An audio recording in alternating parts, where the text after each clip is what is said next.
El Lazarillo de Tormes, Tratado segundo. Lázaro y su vida con el cura. De Torrijos me fui hacia Maqueda por cuestiones de seguridad. Mis propios pecados me hicieron dar con un cura que estaba en ese mismo lugar pidiendo limosna. Me preguntó si sabía ayudar a dar la misa y le contesté que sí, ya que el ciego, aunque muy dedicado a dar golpes, también me había enseñado algunas cosas útiles. Empecé entonces a trabajar para el curita. Puedo decir sin exagerar que había escapado del trueno para dar con el relámpago. El ciego, en comparación, era un Alejandro Magno. Nunca en mi vida conocí una persona tan avara, así como nunca supe si su avaricia le venía de nacimiento o desde que era fraile.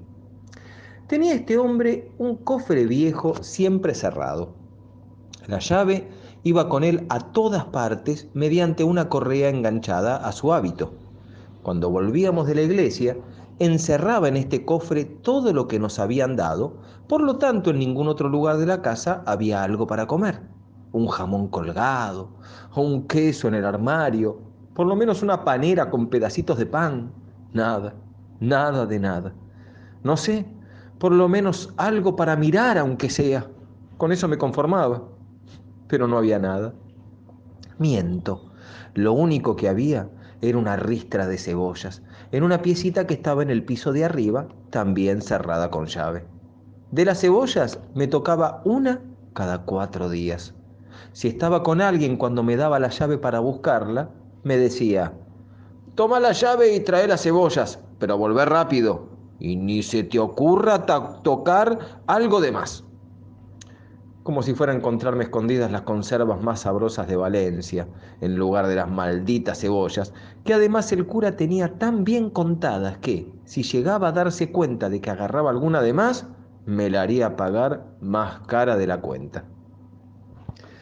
Visto y considerando esta situación, yo me moría de hambre. Y no era el único.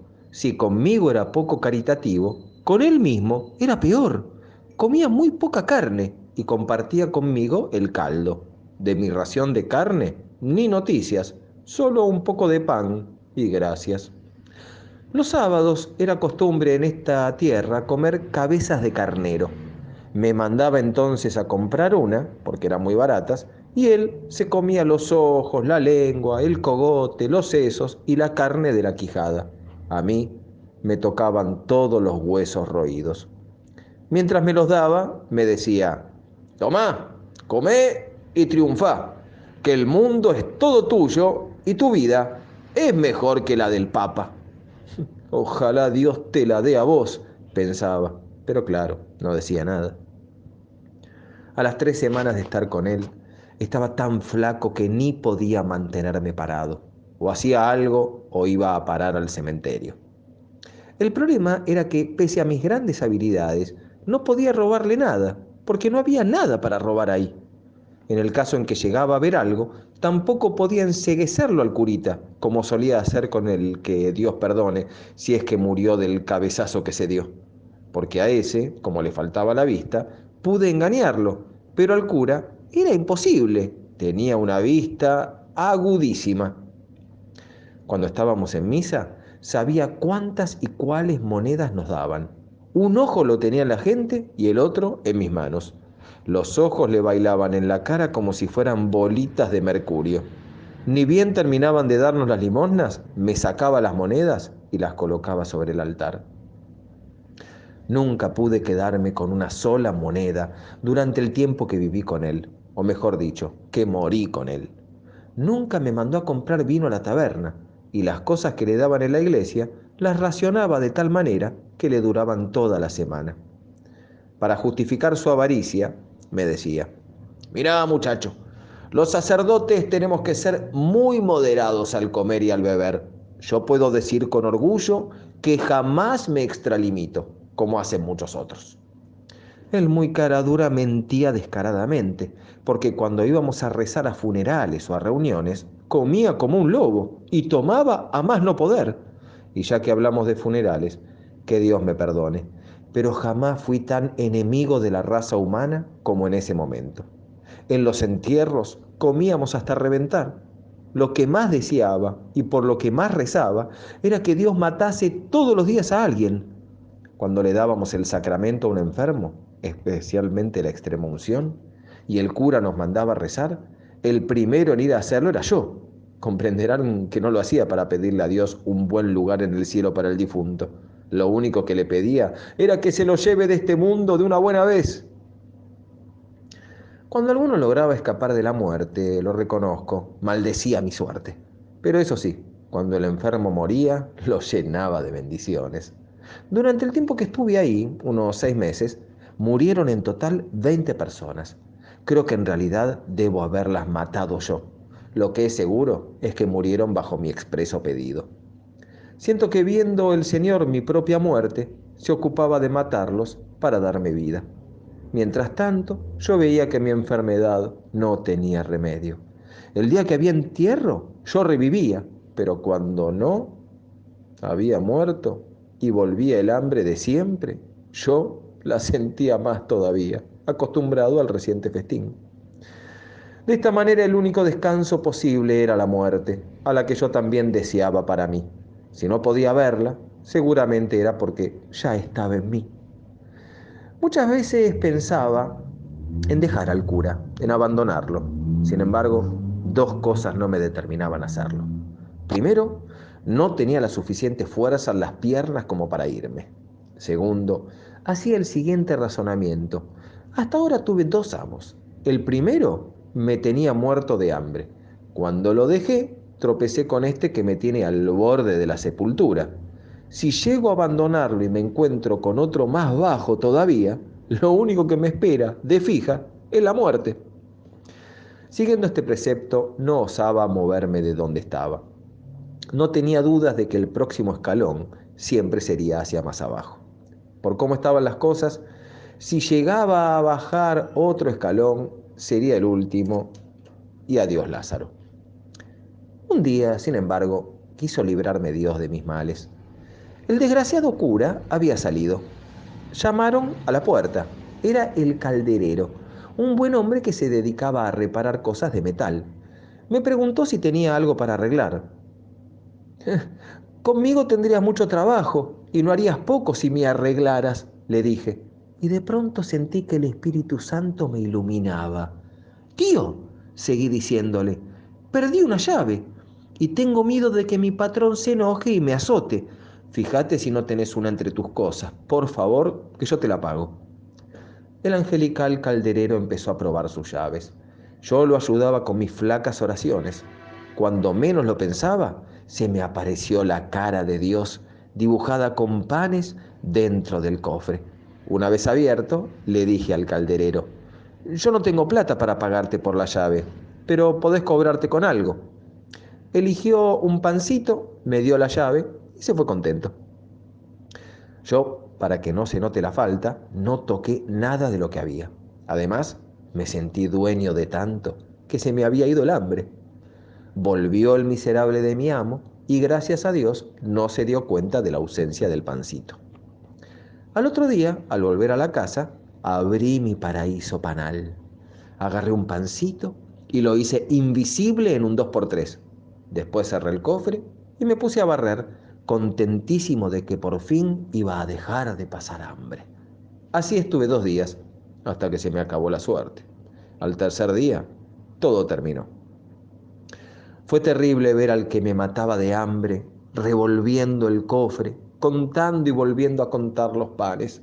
Yo me hacía el disimulado, pero en mi interior le estaba rezando a San Juan. San Juan, por el amor de Dios, hace que se vuelva ciego. Después de haber contado los días y sus dedos durante un buen rato, me dijo, si yo no tomara tantos recaudos, diría que alguien sacó unos panes de mi cofre. Así que de ahora en más, y para que no haya ninguna sospecha, voy a llevar la cuenta de cuántos tengo. Quedan 9 panes y un pedazo. Nuevas malas te dé Dios, pensé, y sentí que una flecha me partía el corazón, y que el estómago volvía a retorcerse de hambre, sabiendo que volvíamos a la antigua dieta.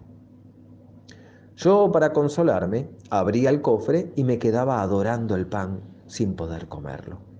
Conté cuántos pancitos quedaban y había 9. El muy maldito no se había equivocado. Lo mejor que pude hacer fue darles miles de besos y sacar delicadamente unos pedacitos del que estaba partido. Así pasé el día, no tan feliz como el anterior. Enseguida volví a sentir hambre, más de lo común después de esos 2 días de buen comer. Lo único que hacía era abrir el arcón y quedarme mirando la cara de Dios, como dicen los niños. Justamente Dios fue el que me ayudó, viéndome tan triste, dándome un buen remedio y haciéndome pensar lo siguiente. Este cofre es grande y viejo, y tiene algunas partes rotas, como agujeritos. Se podría pensar que los ratones entran por el agujerito y se comen algunos pancitos. Podría entonces sacar algunos pedazos y comerlos. No un pan entero, claro, pero sí algunas migajas. Desmigué, sin perder tiempo, los panes sobre un mantel, sacando un poco de cada uno. Comí las migajas y me sentí un poco mejor. Cuando llegó el cura y abrió el cofre, vio lo que había pasado y se imaginó que habían sido ratones. Vio también los agujeros del cofre y me llamó enseguida. ¡Lázaro, mira! ¡Mira quiénes vinieron anoche a comer nuestro pan! Yo, haciéndome el sorprendido, le pregunté quiénes habían sido. ¿Quiénes van a ser?, me dijo. Fueron los ratones, que no dejan nada con vida. Nos pusimos a comer y quiso Dios que me vaya bastante bien, porque me tocó más pan que el de costumbre. El cura rayó con un cuchillo lo que parecía ratonado y me dijo: Toma, come tranquilo, los ratones son animales muy limpios. Finalmente ese día, sumando lo que había conseguido con mis manos, o mejor dicho, con mis uñas, más los pedazos ratonados, terminamos de comer, aunque yo nunca empezaba. Al otro día, la cosa empeoró cuando lo vi, otra vez muy sobresaltado y esta vez sacando clavos de las paredes y buscando tablitas para clavar y cerrar todos los agujeros del cofre. Dios mío, me dije entonces, estamos predestinados a la miseria, a la mala suerte y a la desgracia. Qué poco duran los placeres en esta vida sin descanso. Creí que ya había solucionado mi gran problema, el hambre. Ya estaba empezando a ponerme contento cuando mi mala suerte quiso que se diera cuenta de todo el miserable de mi patrón. Y como buen miserable que es, cerrar enseguida los agujeros del cofre y también la puerta a mi consuelo para abrir la puerta a nuevos trabajos. Mientras yo me lamentaba, el muy solícito carpintero terminó su obra y dijo: Ahora, mis muy señores ratones, les aconsejo que se dediquen a otra cosa. Ahora en esta casa no van a encontrar absolutamente nada. Ni bien salió de la casa, fui a ver su obra. No había dejado ni un agujero por el que pudiese meterse ni un mosquito. Abrí el cofre con mi inutilizada llave, sin ninguna esperanza, y me reencontré con los 3 pancitos empezados que mi patrón había creído ratonados. Como un habilidoso esgrimista, bien despacito, pude sacar algunas migajas. La necesidad es, sin dudas, una gran maestra. Como yo tenía tanta, siempre estaba todo el día y la noche también pensando qué podía hacer para ganarme la vida. Y aunque parezca extraño, para encontrar una solución a este problema, mi luz era el hambre. Como dicen muchos, el hambre aviva el ingenio, la gula, todo lo contrario. Así pasaba conmigo. Una noche, desvelado por estos pensamientos, pensando cómo podría hacer para sacar algo del cofre, sentí que mi patrón dormía. Sus ronquidos no daban lugar a dudas. Me levanté bien despacio y, habiendo planeado durante todo el día lo que iba a hacer, agarré un cuchillo viejo y fui derecho hacia el cofre para empezar a herirlo donde peor estuviera. Como el cofre estaba muy viejo, sin fuerza ni corazón, y blando y carcomido, se rindió rápidamente y pude hacer unos agujeritos en un costado. Después lo abrí con la llave y comí unas migajas como hacía antes. Así, habiendo encontrado un poco de consuelo, me volví a dormir. Tardé en hacerlo, porque desde que comía poco, dormía menos también, y estoy seguro de que era por el hambre. No creo que me quitaran el sueño los problemas del rey de Francia. Al otro día, cuando mi patrón vio los agujeros y el pan comido, Empezó a insultar a los ratones y a gritar: ¿pero qué está pasando en esta casa, por Dios? Antes no había ratones y ahora está lleno. Seguramente era cierto lo que decía. Si había una casa en la que no había ratones, era esa. Ningún ratón podría vivir en una casa en la que no hay comida. El cura volvió entonces a buscar clavos y maderas y a tapar los agujeros. Así las cosas, lo que él tapaba de día, yo lo destapaba de noche.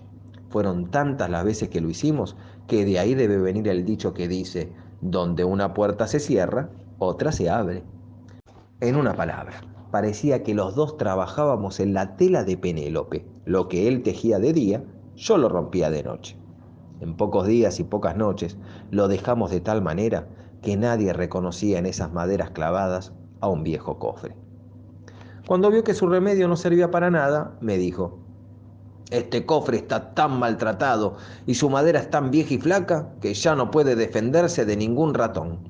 Si seguimos así, no va a servir para guardar nada, y lo que es peor, me va a hacer perder mucho más dinero. Lo mejor que puedo hacer es poner una ratonera por adentro para esos ratones malditos. Pidió prestado una ratonera y con las cortezas de queso que los vecinos le daban, armó un buen gato dentro del cofre. A mí me vino muy bien, porque además de las migajas que siempre comía, pude comer unas cáscaras de queso. Cuando encontró el pan ratonado y el queso comido, y ningún ratón en la trampa, le dio muchísima bronca y les preguntó a los vecinos qué podía ser lo que estaba pasando. Todos los vecinos estuvieron de acuerdo en que no era un ratón el que estaba entrando al cofre. Uno de ellos le dijo: yo me acuerdo que en tu casa solía haber una culebra. Debe ser ese bicho el que está entrando. Se ve que como es larga, puede comer el cebo y aunque la trampa la agarre, como no entra toda entera, después se puede escapar. Todos estuvieron nuevamente de acuerdo con esto y mi patrón ya no podía dormir como antes. Cuando se imaginaba que el ruido que hacía un gusanito en la madera era la culebra royéndole el cofre, se levantaba con un garrote que tenía a mano y le daba unos buenos garrotazos al arcón, pensando que así espantaba a la culebra. Con el ruido que hacía despertaba a todos los vecinos y a mí también. Encima venía donde yo estaba durmiendo y se ponía a revolver todo, pensando que el bicho, atraído por mi calor, venía a dormir conmigo.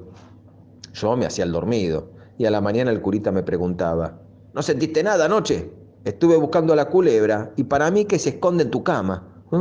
Espero que no me muerda, le contestaba yo. Bastante miedo les tengo. El cura estaba tan enloquecido que la culebra, o el culebro, no osaba roer de noche, pero de día, cuando él estaba en la iglesia o en otro lugar, yo hacía de las mías. Cuando mi patrón empezó a buscar la culebra por donde yo dormía, me pareció más seguro guardar la llave de noche adentro de mi boca. No era algo nuevo para mí. Ya estaba acostumbrado a guardar monedas cuando vivía con el ciego y hasta podía comer con unas cuantas adentro de la boca. Como les decía, yo metía todas las noches la llave en la boca y me dormía tranquilo. Pero claro, cuando la desgracia tiene que llegar, llega. Una noche quiso mi suerte, o mi mala suerte, que la llave se pusiera de tal forma en mi boca que cuando yo respiraba salía un silbido. El cura, muy sobresaltado, cuando escuchó el silbido, pensó que era la culebra. Se levantó muy despacio, con el garrote en la mano, y guiándose por el sonido, llegó hasta donde yo estaba durmiendo. Cuando estuvo cerca, pensó que la culebra estaba ahí, buscando mi calor.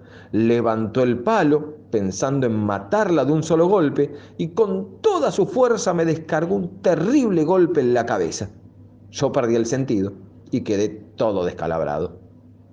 Cuando sintió que me había pegado, por el grito que yo había dado, se me acercó y trató de despertarme a los gritos. Me tocó con sus manos, se dio cuenta de que había sangre y fue corriendo a buscar una vela para alumbrar. Cuando volvió, me encontró todavía con la llave en la boca, la mitad de ella del lado de afuera. Sorprendido por la presencia de una llave, la miró, me la sacó de la boca y se dio cuenta de que era una copia de la suya. La probó en el cofre y comprobó lo que pensaba. Seguramente debe haber dicho el cruel cazador: parece que finalmente encontré al ratón y a la culebra que se comían mi hacienda. No tengo idea de lo que pasó durante los 3 días siguientes, porque yo estuve como Jonás, adentro del vientre de la ballena. Lo que supe fue gracias a mi patrón, que se ocupó de contárselo a todos los que pasaban por ahí. Cuando recobré el sentido, al tercer día, y sentí que tenía la cabeza llena de aceites y vendas, pregunté, ¿pero qué pasó? El cruel sacerdote, mirándome, me respondió, creo que pude cazar a los ratones y a las culebras que tanto me destruían. Me fijé en mí y me vi tan maltratado que sospeché todo lo que había pasado. En ese momento llegó una señora que curaba con sus oraciones y los vecinos me sacaron las vendas para volver a curarme. Cuando percibieron que había recobrado el sentido, se pusieron contentos y ocurrió otra vez que tuve que escuchar cómo se contaban mis desventuras y cómo todos se reían y yo lloraba. Así y todo, me dieron de comer. Yo, para variar, estaba muerto de hambre. A los 15 días me levanté, ya estaba sano. No sin hambre, pero sano. Mi patrón el curita me tomó entonces de la mano y me sacó afuera. Ya en la calle me dijo, Lázaro, desde ahora ya no sos mío, sos todo tuyo. Buscate otro patrón y anda con Dios, que yo no quiero seguir teniendo un servidón tan diligente como vos. Evidentemente, fuiste el servidor de un ciego, no quedan dudas de eso. Haciéndose la señal de la cruz, como si yo estuviera endiablado, se metió en su casa y cerró la puerta.